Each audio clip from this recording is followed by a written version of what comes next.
Saya itu kita itu sudah diajarkan waktu pramuka itu dalam Dasar Dharma Pramuka yang ke-10 itu. Masih ingat ya Bude ya, Iya, Dasar Dharma Pramuka ya? yang berkaitan aja dengan ini Saya ingatnya cuma kayak doang. sama penjelajahan. Yaitu Dasar Dharma Pramuka yang ke-10 itu kan suci dalam pikiran, perkataan dan perbuatan. Nah, itu sejak SD itu kita sudah diajari seperti itu sebenarnya. Jadi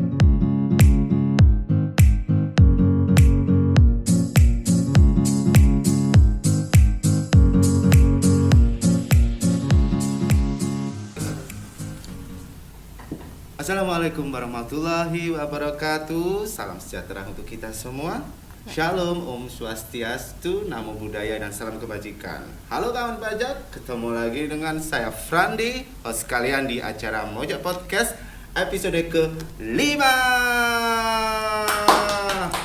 Ya nggak kerasa ya, udah episode ke-5 kita sudah mengudara buat kawan-kawan pajak semuanya. Semoga nanti kita kedepannya selalu konsisten untuk menghadirkan informasi-informasi terbaru ataupun informasi penting yang mungkin kan pajak penasaran atau pengen mengetahuinya.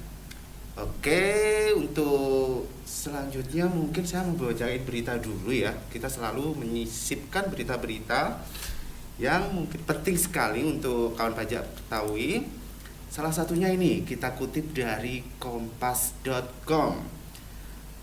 Nah, mulai 17 Agustus 2020, Direktorat Jenderal Pajak mempermudah pendaftaran nomor pokok wajib pajak NPWP bagi usaha mikro kecil menengah UMKM lewat perbankan. Dalam hal ini, perbankan yang ditunjuk untuk mengurus NPWP UMKM adalah bank-bank di bawah Badan Usaha Milik Negara atau Himpunan Bank Milik Negara Himbara. Yakni apa aja banknya? PT Bank Rakyat Indonesia, PT Bank Mandiri, PT Bank Negara Indonesia, dan PT Bank Tabungan Negara. Direktur Jenderal Pajak Kemenkyu Surya Utama mengatakan integrasi otoritas pajak dengan Himbara ini bertujuan untuk mempermudah UMKM ketika ingin mengajukan diri sebagai debitur, sehingga UMKM tidak perlu lagi mendaftar NPWP di kantor pajak atau layanan administrasi di bawah Direktorat Jenderal Pajak. Oke, jadi kawan-kawan UMKM yang belum punya NPWP ya, nanti bisa mendaftar di bank-bank yang tadi saya sebutkan, atau bisa nanti baca juga beritanya di kompas.com ya. Kemudian ada berita baru lagi, berita satu lagi nih ya, tentang harimau Sumatera betina lahir di Polandia. Oh my god, ini kan kebanyakan harimau Sumatera ini kan mau mendekati kepunahan ya teman. Ini ternyata ada yang lahir di Polandia. Dari kita kutip dari CNN Indonesia, seekor anak harimau Sumatera di kebun binatang Polandia diperlihatkan ke publik 2 bulan setelah kelahirannya. Anak harimau berjenis kelamin betina ini adalah kelahiran pertama dalam 20 tahun terakhir. Wow. Ibu dari anak harimau itu namanya Nuri disebut merawat anaknya dengan sangat baik. Sementara sang ayah namanya Tengah ikut menyaksikan proses kelahiran meski akhirnya tak ikut dalam perawatan sang anak. Harimau Sumatera termasuk salah satu spesies yang dilindungi karena hampir punah. Saat ini hanya ada 500 ekor yang hidup di alam liar dan habitat serta persediaan makan mereka terus berkurang. Jadi kita cukup bersyukur ya, karena yang spesies harimau Sumatera itu hampir punah, jadi tinggal 500. Semoga nanti anak cucu kita, generasi ke depan masih bisa terus melihat harimau Sumatera. Oke, selanjutnya, nah kita kemarin Direktorat Jenderal Pajak pada tanggal 14 Juli 2020 memperingati Hari Pajak. Apa sih Hari Pajak itu?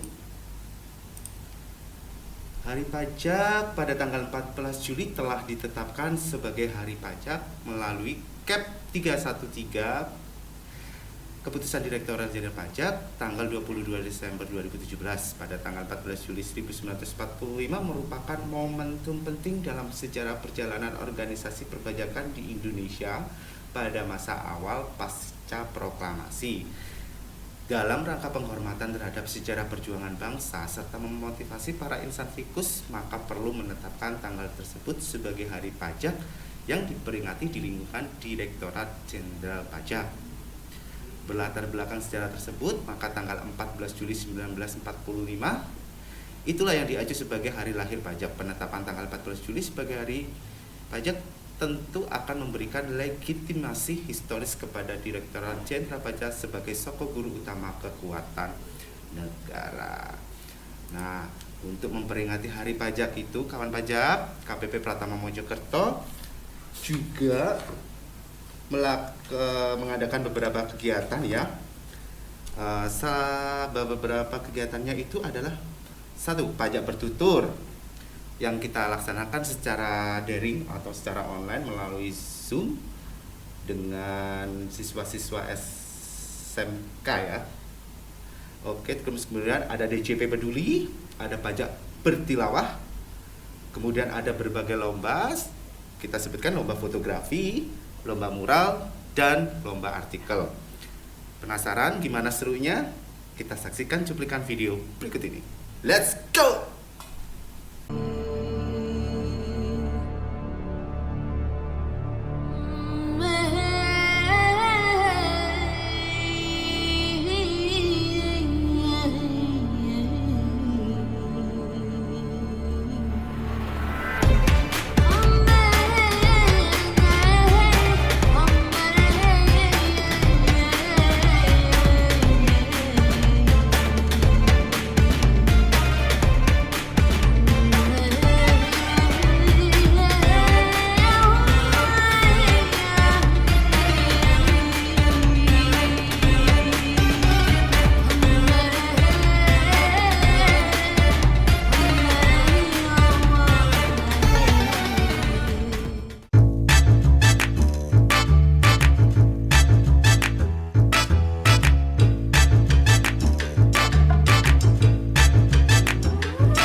Nungguin ya.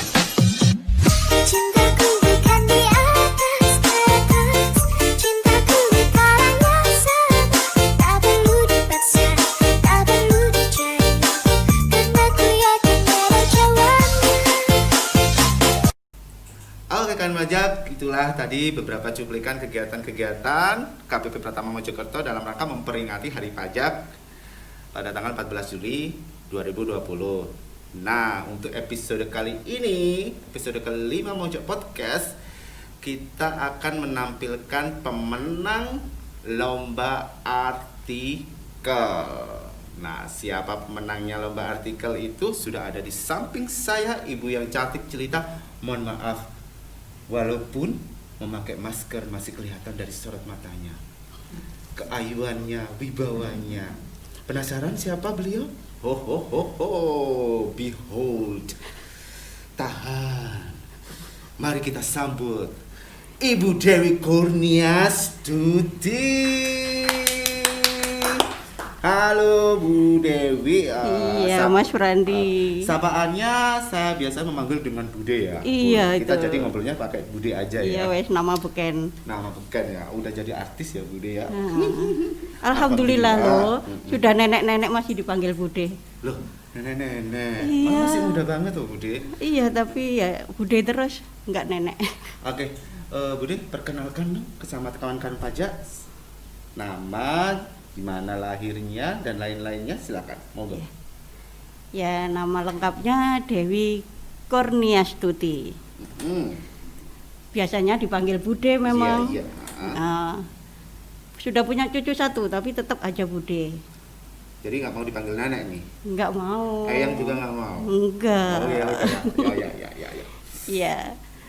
Saya pertama di DJP itu tahun 93. Wow. Penempatan 93. pertama di kantor pusat. Kantor pusat yang ada di Jakarta itu deh. Di mana lagi? Iya, di Jakarta. Di Gatsu. Gatsu ya, Gatot Subroto ya. Iya. Kaflingnya berapa masih ingat? 54554 ya. Berarti Bude sudah lupa. Oh iya. Maaf. Pokok ada 50-nya gitu loh. Ya maklum lah 28 tahun yang lalu. Wow. Ya, Terus. di Direktorat Rikpa, waktu itu ada Rikpa. Direktorat Rikpa itu pemeriksaan pajak berarti ya? Pemeriksaan dan penagihan. Oh, pemeriksaan dan penagihan ya Bude ya? Subditnya penagihan. Subditnya penagihan. Oke. Untuk selanjutnya Bude di posisi di sini? Di sini sebagai account representatif Waskon 4. Waskon ya, seksi pengawasan dan konsultasi 4 ya Bude ya? Iya. Oke. Sudah lama loh. Berapa tahun Bude sudah di sini di KPP Pratama Mojokerto? Baru 3 tahun 6 bulan. Katanya sudah lama, tapi dijawabnya baru 3 tahun 6 bulan. Itu kembali yang kedua. Yang pertama dulu. Oh, sebelumnya udah pernah di sini? Iya. Oh, jadi balik lagi ya Bude Iya, ya? iya. Kayaknya udah cocok di sini gini Bude nih. Alhamdulillah. Sampai pensiun? Ya, I hope so. I hope so. Nah Bude, orang penasaran ya, namanya AR apa sih itu AR? Nah, padahal teman-teman saya juga yang teman-teman main ya, gitu. Ya.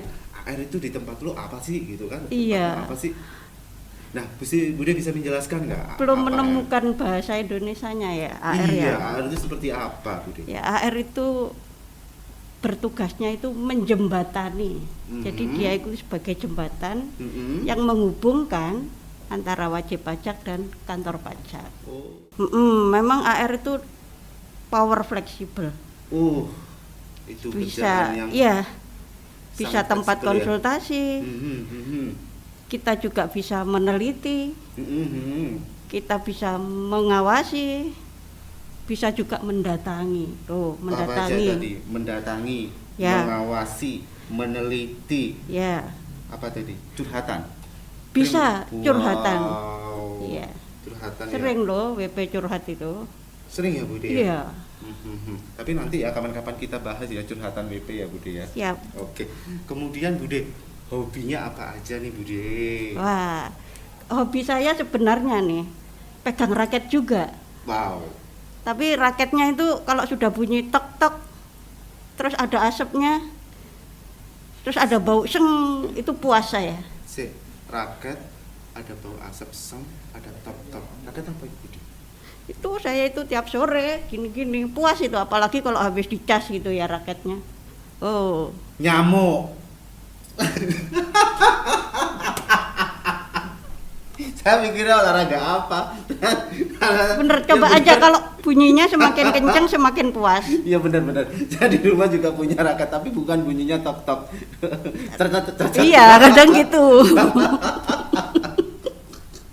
Maaf ya, ini lucu banget beneran. Saya udah mikirnya olahraga apa, tok bunyi bau sawit. Bau sate, aku bilangnya bau sate. Ternyata raket nyamuk saudara kawan pajak. Oh my god. Oke. Nah Bude, berkaitan dengan lomba artikel ini, saya nggak nyangka loh seorang Bude ini yang saya kenal ya, sangat keibuan sekali, ternyata pintar sekali menulis sebuah artikel sehingga jadi pemenangnya gitu. Nah sudah untuk menulis apakah sudah menjadi hobi khusus atau gimana, atau sudah pernah menulis sebuah buku? Cerita. Iya, terima kasih. Saya juga sebenarnya kaget juga ini. Tapi awalnya itu saya ingin mencoba lagi. Memang dulu pernah saya menulis juga dan diapresiasi oleh Direktorat Jenderal Pajak waktu itu Pak Fuad Rahmani. Wow. Kita berkontribusi dalam buku berkah Gali Potensi untuk Negeri. Kebetulan Wow. memang diterbitkan dan di situ ada salah satunya dari bab-bab itu adalah tulisan saya. Wow. Itu tahun 2015. Terus kita diundang ke Hotel Salak di Bogor. Kita nginap 2 hari dan di situ kita dikasih pelatihan untuk menulis yang baik. Gitu ya. Saya penasaran nih. Ini panitia mana ini bukunya? Enggak, no? Ya kalau gitu bukunya ada di sini ya. Kita lihat nanti munculnya di mana. Itu tapi nanti itu diterbitkannya tahun 2015. 2015. Nah, 2015 itu khusus untuk internal apa keluar juga, Bude? Memang dulu sempat dicetak ya. Saya sendiri waktu itu dikasih 2 buku tapi nggak tahu direbut teman-teman. Tapi judul bukunya Gali Potensi untuk Negeri, tulisan yang di Gali depan Potensi itu. untuk Negeri. Semoga di kantor ini masih ada ya buku itu, Bude. Iya, setiap kantor diberi. Iya, nanti kalau ada nanti kawan baca bisa buku nih ada di situ ke tulisan karya Bu Dewi Kurniastuti ya. Iya. Oke Bude, untuk lomba artikel ini yang memenangkan itu Bude menang ya. Saya bisa bacakan sedikit ya Bude ya. Silakan.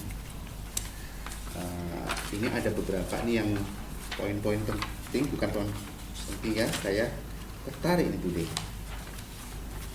Oke kan baca, saya bacakan sedikit ya kutipan artikel yang ditulis oleh Bu Dewi Kurniastuti. Lagi-lagi terjadi drama agar saya mau menerima pemberiannya. Dan tetap beliau sampaikan bahwa sudah bilang ke suaminya dan berjanji dalam hati untuk memberikan botol Tupperware itu ke saya jika saya berkunjung karena sudah dilayani dengan baik. Saya sampaikan bahwa itu sudah menjadi tugas saya melayani wajib pajak, dan teman saya juga ikut menegaskan bahwa kami tidak boleh menerima pemberian dari wajib pajak apapun itu. Alhamdulillah akhirnya kami masih bisa menjaga martabat dan tidak melakukan hal-hal tercela meskipun wajib pajak telah merayu mengharu biru dengan pasang wajah memohon berharap diterima. Setidaknya kami masih bisa berpikir, berkata, berperilaku, dan bertindak dengan baik dan benar serta memegang teguh kode etik dan prinsip moral. Sebagai akun representatif, tentunya kami harus kuat untuk menopang pohon DJP agar bisa kokoh berdiri dengan banyak buah untuk bisa memberikan manfaat bagi masyarakat. Senantiasa memperuncing ujung-ujungnya agar dengan mudah menembus tanah-tanah tandus untuk terus bergerak mencari unsur-unsur hara saripati tanah yang adanya di dalam tanah, namun menguatkan tidak terserat arus hiruk pikuk di atas permukaan tanah atau masalah-masalah yang tidak penting lainnya, namun tetap fokus bekerja dalam ketenangan. Apabila sebaliknya akar-akar banyak bermunculan di permukaan, maka pohon itu akan goyah, roboh dan mati. Wow. Ini mungkin ya yang bisa yang jadi poin untuk artikel Bude menang gitu ya. Mungkin bisa jadi. Nah, saya penasaran nih dari situ tadi ada kata akar. Dari mana asal kata akar itu dan kenapa ada filosofinya? Silakan Bude. Ya memang ide itu munculnya tiba-tiba saja. Jadi dalam kita kalau ingin menulis artikel itu selain niat ya. Iya. Terus kalau kita memang punya ide itu jangan biarkan dia lewat begitu saja. Saya juga nggak tahu tiba-tiba kok saya kepikiran akar. Mungkin karena waktu work from home saya sering bermain-main dengan tanaman, mungkin ya ada akar, tapi begitu akar itu patah itu jangan harapkan pohon itu hidup. Gitu ya. Ya, jadi di sini dalam menulis artikel itu terlintas tiba-tiba akar, terus saya tulis. Jadi kalau menulis artikel sebaiknya apabila ide itu ada segera tulis, jangan sampai nanti-nanti. Kalau tidak ada alat tulis, mungkin sekarang kan kita selalu HP itu deket kita ya. Iya, tulislah pakai HP. Langsung ya. Dan itu kalau mau menulis artikel, ide itu terlintas saja memang. Terus jangan lupa ya itu tadi kita selipkan di artikel kita itu quote yang Mas Frandi bilang tadi, bahwa itu yang akan tetap dibawa oleh pihak pembaca, yang dia akan ingat terus. Itu ya quote-nya itu tadi. Iya. Jadi kita sisipkan itu. Dan memang ternyata yang Mas Randi ingat akarnya itu tadi kan. Iya, betul. Saya ingatnya itu yaitu akar. Iya. Apa akar itu? Saya masih penasaran. Iya, kebetulan. Iya. Ah. Saya cari aja itu singkatannya. Kebetulan kok ya. Pas ya. Dan Sengaja saya nulisnya sengaja aku itu A-nya sama K-nya K-nya besar, ya. U-nya yang kecil. Oke. Jadi Dan filosofinya itu benar-benar ya akar Iya, iya. menembus tanah iya. gitu ya Bu. Sebagai AR itu Menopang ya, Bu, ya. akar itu ujungnya harus lancip Mas Randi. Oh, betul sekali. Iya, karena apa? Karena dia itu harus bahasa Jawanya nujes.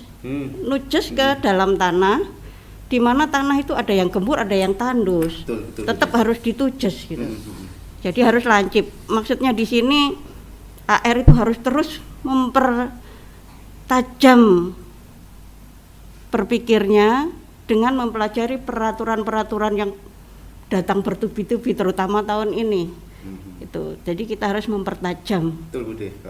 Tetap semangat ya Bude. Ya, tidak harus dengan membaca tapi bisa dari teman-teman kanan kiri. Oke, hebat sekali itu filosofinya ya.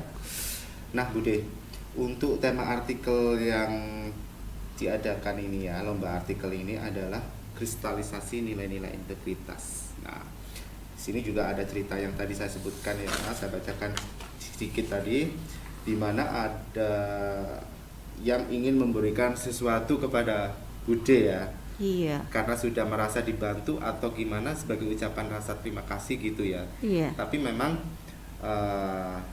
karena kita sebagai ASN ya tidak diperbolehkan untuk menerima pemberian terima kasih Iya, iya. tersebut.